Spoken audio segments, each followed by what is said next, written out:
बड़े जो गुंडे हैं, बदमाश हैं, उनमें से अगले 7-8-10 दिनों में उनमें से कुछ को हम जिला बदल करने वाले हैं। हम 21 अक्टूबर से नामांकन की प्रक्रिया स्टार्ट कर रहे हैं और अंतिम तिथि उसकी 30 अक्टूबर है।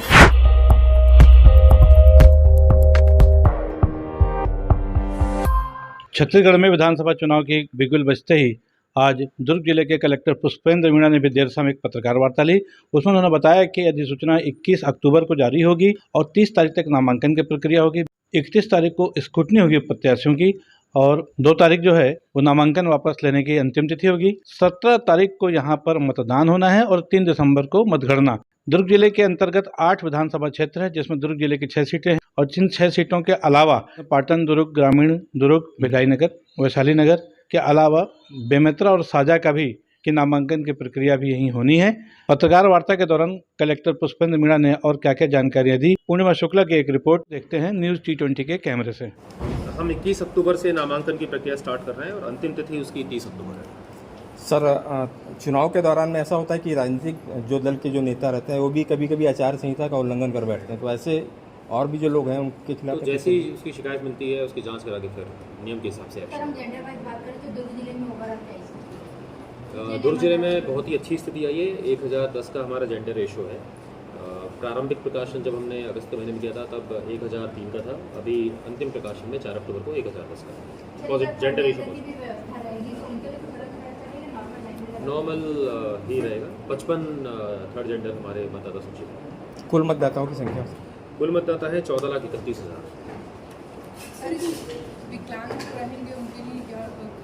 विकलांग के लिए हमने जितने भी निर्वाचन आयोग की गाइडलाइंस है कि सभी मतदान केंद्रों में, हमारे 1479 मतदान केंद्र हैं, उन सभी में हमने अशोर्ड मिनिमम फैसिलिटीज़ ऑलरेडी हम वहाँ पर विकसित कर चुके हैं। इनमें सभी मतदान केंद्रों में रैंप की व्यवस्था है, सभी मतदान केंद्रों में शौचालय की व्यवस्था है, पीने के पानी की व्यवस्था है, छाया की व्यवस्था है।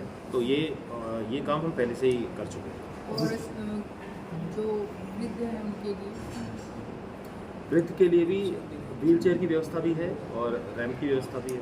जैसे कोई जाना ना चाहे और घर पे ही अगर उनको सुविधा दी जाए तो उसके लिए 12D का है, उसमें BLOs ने सर्वे करा लिया है। अगर उसमें वो सहमति देंगे कि वो घर पे ही कराना चाह रहे हैं तो फिर एक पोलिंग टीम बनती है, वहाँ पर जाएगी और रिसीविंग भी उसी तरह से होगी। सर, दुर्ग जिले में 6 विधानसभा है, 2 आंशिक, तो मतगणना जो होगी उसकी व्यवस्था कहाँ की जाएगी और ये क्या 2 विधानसभा जो आंशिक है वो भी उनकी काउंटिंग कहाँ होगी? शंकराचार्य कॉलेज में काउंटिंग रूम हमने बनाया है। सर, आमतौर पर देखा गया है कि जब चुनाव प्रचार होता है तो रिक्शे में या इस तरीके से जो माइक लगा के चुनाव व्यवस्था की जाती है उसमें सर बहुत से लोगों को डिस्टर्ब होता है। सर, इस बारे में सर आपकी क्या स्ट्रेटेजी है? अधिनियम में ऑलरेडी आज हमने आदेश प्रसारित कर दिया है।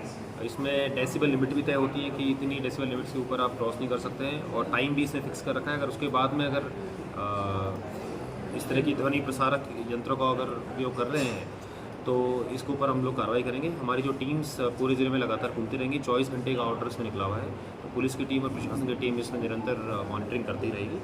और अगर कोई शिकायत अगर जनता से भी आती है, 1950 टोल फ्री फ़ोन नंबर है जिस पे जनता शिकायत कर सकती है, तो इमीडिएटली हमारी टीम पहुंचेगी। सर, अभी बहुत अच्छा गणेश विसर्जन के समय DJ का अंकुश लगा, तो क्या ये अंकुश लगातार अभी रहेगा? क्योंकि अभी दुर्गा विसर्जन भी होगा सर और चुनाव भी है, तो उस समय कैसे किया जाएगा? चुनाव प्रक्रिया के अलावा भी जी सर, आप देखेंगे पिछले 2 वीक से DJs के ऊपर काफ़ी कठोर कार्रवाई जिला प्रशासन और पुलिस के द्वारा की जा रही है। अभी 15 केसेस में हमने कार्रवाई कर ली है और अब इनको रात सात करके इनके नष्ट करने की भी कार्रवाई हम चालू करा रहे हैं। उसके अलावा सभी में ऑडियोमीटर लगवा रहे हैं ताकि एक लिमिट से ऊपर ये ज़्यादा तेज़ आवाज़ में गाने नहीं चला पाए। और हम टीम्स हमने इसमें बनाई है जो जितने भी DJs का अगर ऑर्डर जारी हुआ है किसी भी कार्यक्रम के लिए तो वहाँ जाकर चेक करेंगे कि नियम के हिसाब से वो लोग इसका संचालन कर रहे हैं नहीं कर रहे।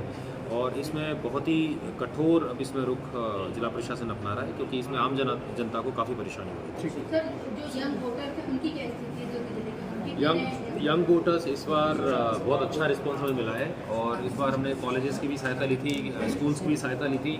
सभी बच्चों को हमने कोशिश की कि इनको रजिस्टर कराएं और 40,000 हमारे बच्चे हैं जो नए वोटर्स हैं।